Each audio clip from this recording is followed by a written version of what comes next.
নমস্কার। যুক্তি তর্ক সঙ্গে অর্কই আপনাদের স্বাগত। আপনাদের সঙ্গে আমি অর্কপ্রভ সরকার। মোফাক্কেরুল ইসলাম নামে আইনজীবী, ইটাহারের বাসিন্দা, অধিকাংশ সময় কলকাতায় থাকে। 2021 সালে ইটাহার বিধানসভা কেন্দ্র থেকে মিমের হয়ে প্রতিদ্বন্দ্বিতা করে 872টি ভোট পেয়েছিল। তবে এই লোকটির হয়ে প্রচার করেছিলেন মিম প্রধান আসাদউদ্দিন ওয়েসি। 3রা এপ্রিল 7 সকালে বাগডোগরা বিমানবন্দর থেকে তাকে গ্রেপ্তার করা হয়েছে। তার লক্ষ্য ছিল বেঙ্গালুরুতে পালিয়ে যাওয়া। এনআইএ এর আইজি সোনিয়া সিং এর নেতৃত্বে 24 জনের একটি দল রাজ্যে এসেছেন। আজকেই তারা মোথাবাড়ি পৌঁছে যাবেন। 6 এপ্রিল সুপ্রিম কোর্টে এনআইএ প্রাথমিক তদন্ত রিপোর্ট জমা দেবে। আপনাদের সনির্বন্ধ অনুরোধ, চ্যানেল সাবস্ক্রাইব করবেন এবং থ্যাঙ্কস বাটনে ক্লিক করতে ভুলবেন না। আপনাদের দিল্লির অদূরে আর কি শাহিনবাগে 2019-এ সিএএ বিরোধী আন্দোলন ছবিগুলো মনে আছে?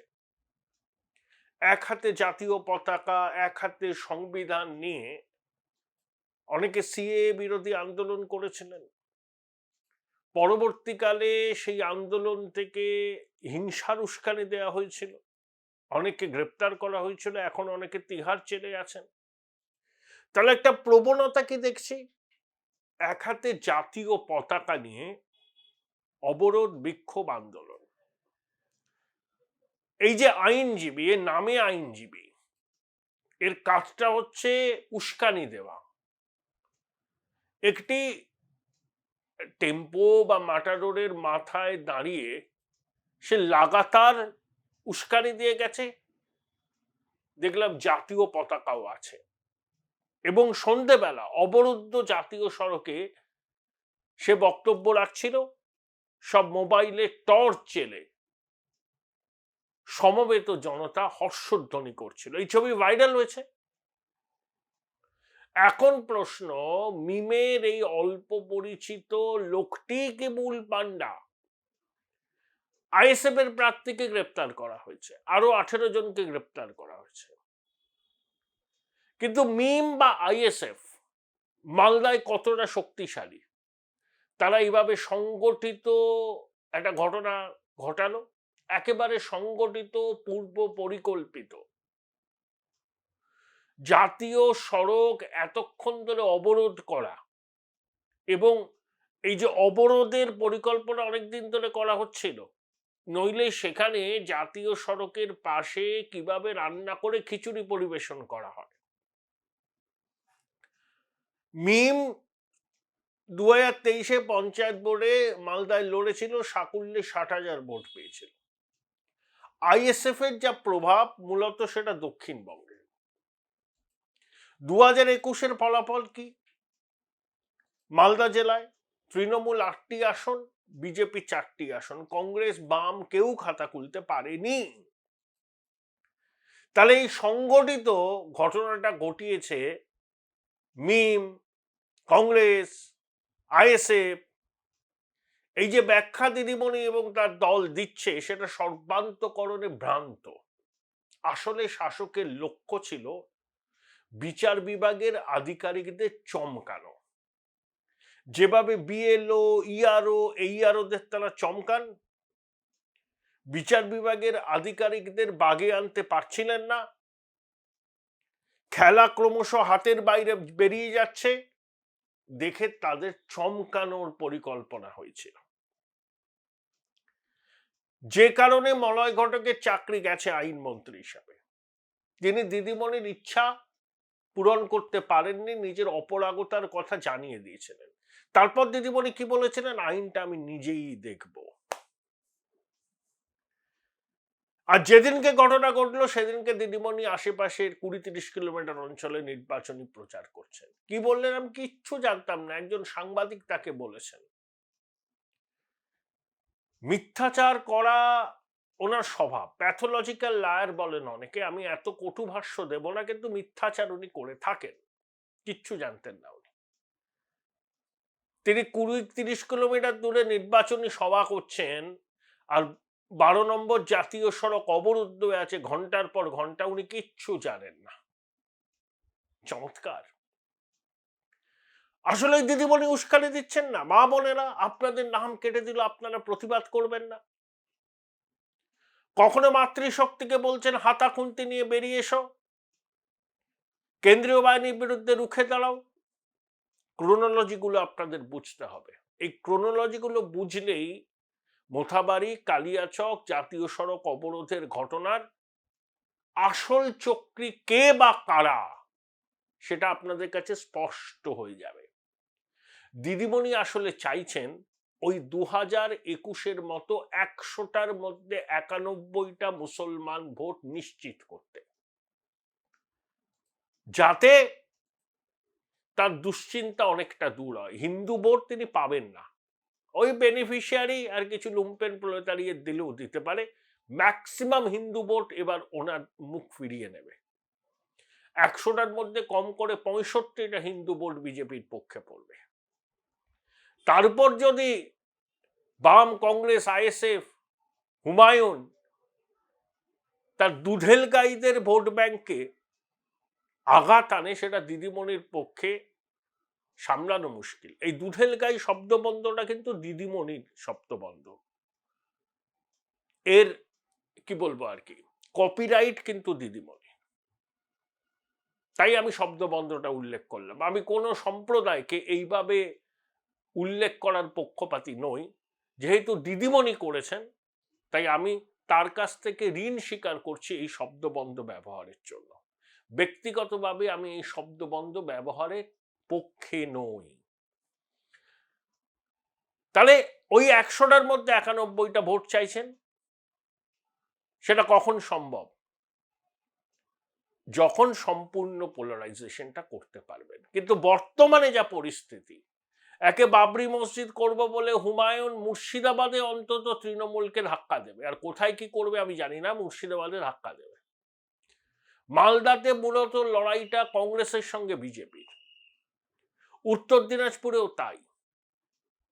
তাহলে মালদায় 12, মুর্শিদাবাদে 22, 34, আর উত্তর দিনাজপুরে বোধহয় 9টা আসন আছে, 43। এই আসনগুলোর মধ্যে তৃণমূলের যদি অনেক আসন হারাতে হয়, সেটা দিদিমণির কাছে একদমই কাঙ্ক্ষিত নয়। তাই তিনি চাইছেন ওই সম্পূর্ণ পোলারাইজেশনটা করতে। সেটা কিভাবে সম্ভব? যাতে সংখ্যালঘুদের স্বার্থে তিনি লড়ছেন, সংখ্যালঘুদেরই ভোটাধিকার কেড়ে নিয়েছে বিজেপি, কমিশন, মিম, কংগ্রেস, আইএসএফ, লেফট, এরা কার্যত বিজেপির শাখা সংগঠন হিসেবে কাজ করছে। তাই বলেইছেন তো দিদিমণি যে হায়দ্রাবাদ থেকে ওয়েসি সাহেবকে বলেছেন হাঁদা, আর এখানকার হুমায়ুনকে বলেছেন বোঁদা। আপনারা ভুলে যাবেন না এই হুমায়ুনকে তিনি 2024-এ কিভাবে ব্যবহার করেছিলেন। মুর্শিদাবাদে আমরা সংখ্যাগরিষ্ঠ, 70% আমরা, 30%কে ভাগীরথীর জলে চোবাতে পারি। হুমায়ুন বলেছিলেন, হুমায়ুনের বিরুদ্ধে তখন কোনো ব্যবস্থা দিদিমণি নেয়নি। তারপরে দিদিমণিকে, এই হুমায়ুনকে যখন জিজ্ঞাসা করা হয়েছিল এই ধরনের কথা আপনি বলেছিলেন কেন, সঙ্গে নাকি অভিষেকও জিজ্ঞাসা করেছিল, তখন হুমায়ুন অভিষেককে নাকি বলেছিলেন যে তোমার দিদিকে জিজ্ঞেস করো কেন বলেছিলাম। আসলে মোহাম্মদ সেলিম এবং অধীর চৌধুরীকে হারাবার জন্য তখন দিদিমণির হুমায়ুনকে প্রয়োজন ছিল। যখন হুমায়ুন চরম সাম্প্রদায়িক মন্তব্য করলো, তখন দিদিমণি শুনেও শুনতে পেলেন না, দেখেও দেখলেন না। এই জন্য বলি না, ভোট কুড়ানি দিদি, উস্কালেন। এখন এসআইআর নিয়ে তিনি কিন্তু একই খেলা খেলছেন, উস্কাতে চাইছেন, সুড়সুড়ি দিচ্ছেন। সব থেকে বড় কথা, 2021-এ সংখ্যালঘু ভোটের এই হিউজ কনসলিডেশন তৃণমূলের পক্ষে হয়েছিল, তার একটা বড় কারণ শীতলকুচিতে সিআরপিএফ এর জওয়ানদের গুলিতে 4 জন সংখ্যালঘু ভাইয়ের মৃত্যু হওয়া, এবং তারপর বিজেপির নেতারা যেরকম আস্ফালন করতে শুরু করেছিলেন, সংখ্যালঘুরা ভয় পেয়ে গেছিল। তাই তারা বাধ্য হয়েছিল তৃণমূলের পাশে দাঁড়াতে। এবার সেই পরিস্থিতি হবে না। শুভেন্দুবাবু কি বলেছেন? কেন্দ্রীয় বাহিনীকে ধন্যবাদ জানিয়েছেন সংযম দেখানোর জন্য। ধরুন জাতীয় সড়ক অবরোধ ওঠাতে গেলে কেন্দ্রীয় বাহিনী আসলো, কেন্দ্রীয় বাহিনীর উপর এরা চড়াও হলে কেন্দ্রীয় বাহিনী যদি প্রত্যাঘাত করত, যদি কোনো অবাঞ্ছিত অপ্রীতিকর ঘটনা ঘটত, তখন ওই পোলারাইজেশনের রাস্তাটা সম্পূর্ণ খুলে যেত। সেটা কেন্দ্রীয় বাহিনী করেনি, সংযমের পরিচয় দিয়েছে, পূর্ব পরিকল্পিত। সুপ্রিম কোর্ট কি বলেছে? আমরা সব বুঝতে পারি কারা এর পিছনে আছে। মালদার এসপি ডিএম খুবই অনুপ্রাণিত বোধহয়, বাংলোতে বসে থাকতেই পছন্দ করেন। তা এত বড় ঘটনা করছে, বিডিও অফিসে যাননি কেন? এসপি ডিএম অ্যাডিশনাল এসপি কে পাঠিয়েছিলাম, আরো কয়েকজনকে পাঠিয়েছিলাম। আপনি কি করছিলেন? ঘুমাচ্ছিলেন? বোলপুর শহরের কোলাহল থেকে মাত্র 20 মিনিট দূরেই রয়েছে সুন্দর রিসর্ট, যেখানে পেয়ে যাবে স্পেশিয়াস আর এস্থেটিক্যালি ডিজাইন রুম। তোমরা যারা গ্রুপে যাও তাদের জন্য আছে কমফোর্টেবল গ্রুপ স্টে অপশন, আর কাপলদের জন্য রয়েছে লাক্সারিয়াস সুইট রুম, তার উপর আবার ফ্ল্যাট 10% অফ। এখানে প্রকৃতির মাঝে তোমরা পেয়ে যাবে একটা সুন্দর সুইমিং পুল, ছোটদের জন্য প্লে এরিয়া আর একটা এস্থেটিক সেলফি কর্নার। প্রপার্টিটা পুরোটাই পেট ফ্রেন্ডলি, আর এখানে আছে অনেক কিউট ছোট ছোট র্যাবিটস। সকালের ব্রেকফাস্ট থেকে ডিনার পর্যন্ত পেয়ে যাবে একদম হোমলি কমফর্ট ফুড, যা এক কথায় অসাধারণ। বেঙ্গলি কুইজাইনের সাথে সাথে পেয়ে যাবে চাইনিজ আর নর্থ ইন্ডিয়ান অপশন। বিকেলে বনফায়ারের আলো, বন্ধুদের সাথে আড্ডা আর খোলা আকাশের নিচে গ্রাম বাংলার হাওয়া, পুরোটাই এক অপরূপ অনুভব। তাহলে বলো তোমরা কবে প্ল্যান করছো এই পিসফুল এসকেপটা? And don't forget to follow Miss Cupcake for more such travel updates. এই জন্য আপনি জেলা শাসক বা জেলার police super conspicuous inertia, supreme court রায় বলেছে। আসলে এই অ্যাডমিনিস্ট্রেশনের মধ্যে আইপ্যাকের প্রভাব আছে। আপনি যতই মাথা বদল করুন, এখনো প্রশাসনের বিভিন্ন স্তরে ভীষণ অনুপ্রাণিত গৃহপালিত আধিকারিকরা আছেন এবং কনস্ট্যান্টলি প্রশাসনের মধ্যে আইপ্যাকের ইনফিলট্রেশন। না হলে সল্টলেকের সেক্টর 5-এ আইপ্যাকের দপ্তরে সরকারি ফাইল পাওয়া যায়। আইপ্যাকের দপ্তরে তল্লাশি হয়েছে ঋষিরাজ সিং এর এবং বিজয় নায়ার, যে আগে আপের স্পোকসপারসন ছিল, মুম্বাই, বেঙ্গালুরু, হায়দ্রাবাদে। প্রতীক জৈন এবং ঋষিরাজকে তলবও করেছিল দিল্লিতে। দিল্লি কোর্টে তারা এখন তলবের নির্দেশকে চ্যালেঞ্জ জানিয়ে বলেছেন তারা ভোটের কাজে ব্যস্ত। কয়লা পাচারের প্রসিডস অফ ক্রাইম থেকে 20 কোটি টাকা আইপ্যাকের তহবিলে ঢুকেছে। আইপ্যাক হচ্ছে বাংলার রাজনীতিকে ভিসিয়ে দিয়েছে। তাদের ইনফিলট্রেশন এমন পর্যায়ে পৌঁছেছে অ্যাডমিনিস্ট্রেশনের মধ্যে, যেখানে অ্যাডমিনিস্ট্রেশনের একটা অংশ কার্যত আইপ্যাকের কর্মচারীতে পরিণত হয়েছে। সুপ্রিম কোর্ট যে বলেছে না, কনসপিকুয়াস ইনার্শিয়া। মালদার এসপি, মালদার ডিএম 3:30 থেকে ঘটনার সূত্রপাত কলকাতা হাইকোর্টের মাননীয় প্রধান বিচারপতিকে হোম সেক্রেটারি ডিজিকে ডেকে পাঠাতে হলো। দেশের প্রধান বিচারপতি রাত 2টো অব্দি জেগেছিলেন। কলকাতা হাইকোর্টের অন্যান্য বিচারপতিরাও একই রকম ভাবে সচেষ্ট ছিলেন। আর মালদার এসপি, মালদার ডিএম ঘটনাস্থলে গেলেন না, বাংলো আলো করে বসে রইলেন। আর মুখ্য সচিবের ব্যাপারটা ঠিক বুঝলাম না, উনি আমরা মোবাইল নাম্বার এবং হোয়াটসঅ্যাপ নাম্বার শেয়ার করতে অনীহা প্রকাশ করছেন কেন প্রধান বিচারপতিকে? এরকম ঘটনা আমি কোশ্মিনকালে কোথাও শুনিনি। Chief secretary always on the call. তিনিই তো সরকার, মানে তিনি এবং স্বরাষ্ট্র সচিব এবং ডিজি। তার হোয়াটসঅ্যাপ নাম্বার রাজ্যের প্রধান বিচারপতি জানবেন না? এক বড় রহস্য। কোথাও কি কমিউনিকেশন গ্যাপ? 6 এপ্রিল অনলাইনে হাজিরা দিতে হবে ডিজি, হোম সেক্রেটারি, মালদার এসপি, ডিএম। আমার ধারণা এসপি এবং ডিএম কে বরখাস্ত করা উচিত, বরখাস্ত, ডেরিলিকশন অফ ডিউটি, কর্তব্যে গাফিলতির জন্য।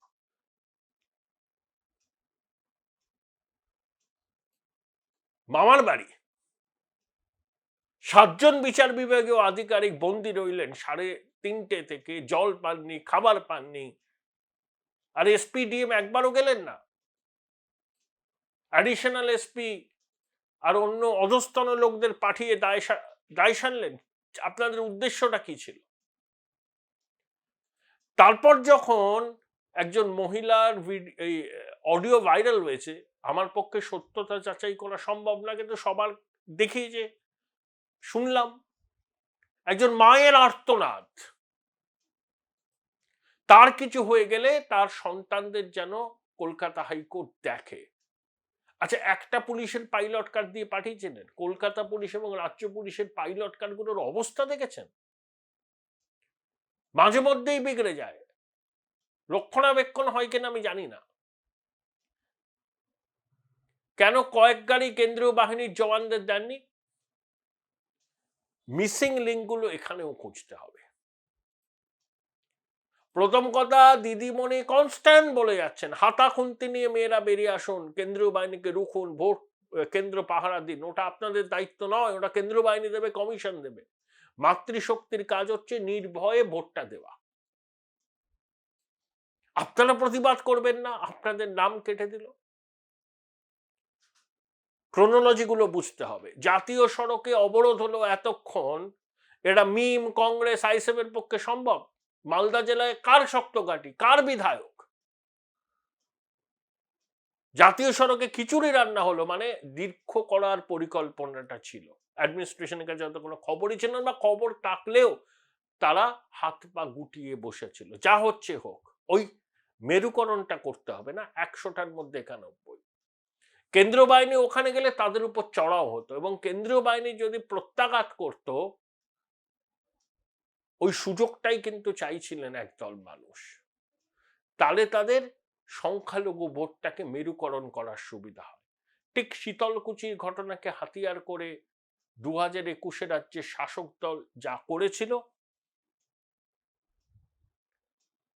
অনভিপ্রেত ঘটনা, এবং সেই ঘটনার প্রেক্ষিতে বিজেপির নেতাদের আস্ফালন ভীষণ রকম নিন্দাজনক। দিদিমণি চাইছেন মুসলমান ভোটকে আবার মেরুকরণ করতে, যে কোনো মূল্যে, যে কোনো মূল্যে। আর উস্কানি তিনি দেবেনি। আমার সব কেড়ে নিল কমিশন। কি ছেদ যুক্তি দিয়েছে না? একজন সাংবাদিকের কাছে শুনলাম এই ঘটনা ঘটেছে। যেখানে ঘটনা ঘটেছে তার অদূরে আপনি 2-3টে সভা করেছেন, কেউ আপনাকে বলেনি, আপনার স্থানীয় নেতারা বলেনি যে 12 নম্বর জাতীয় সড়ক অবরোধ হয়ে পড়ে আছে? সব বলেছে। আপনি মিথ্যাচার করছেন। মানুষ বুঝে নিন পিছনে কাদের হাত আছে। ওই মিমের ওই স্থানীয় নেতাটা তো হারে বজ্জাত, ওর কাজই হচ্ছে উস্কানি দেওয়া। কিন্তু মিম এত বড় শক্তি হয়নি যে ওদের নেতার ডাকে 12 নম্বর জাতীয় সড়ক 10-12 ঘন্টা অবরোধ করে রাখবে ওদের সমর্থক। না, বিশ্বাসযোগ্য নয়। আইএসএফও ওখানে বিরাট বড় শক্তি নয়। এটা সংগঠিত ঘটনা, পরিকল্পনা রচনা করা হয়েছিল হয়তো বেশ কিছুদিন আগে। এনআইএ তদন্তে বেরিয়ে আসবে। এবার আর সুপ্রিম কোর্টে এনআইএ তদন্তে চ্যালেঞ্জ করতে পারবে না, কারণ সুপ্রিম কোর্টে বলে দিয়েছে এনআইএ তদন্ত। লক্ষ্য একটাই দিদিমণির, 100টার মধ্যে 91টা ভোট 2021-এর মতো এই নির্বাচনেও নিজের ঝুলিতে আনা। পশ্চিমবঙ্গের মানুষদের ক্রোনোলজিটা বুঝতে হবে, তারই বুঝে যাবেন এই ঘটনার নেপথ্য কুশীলব কারা।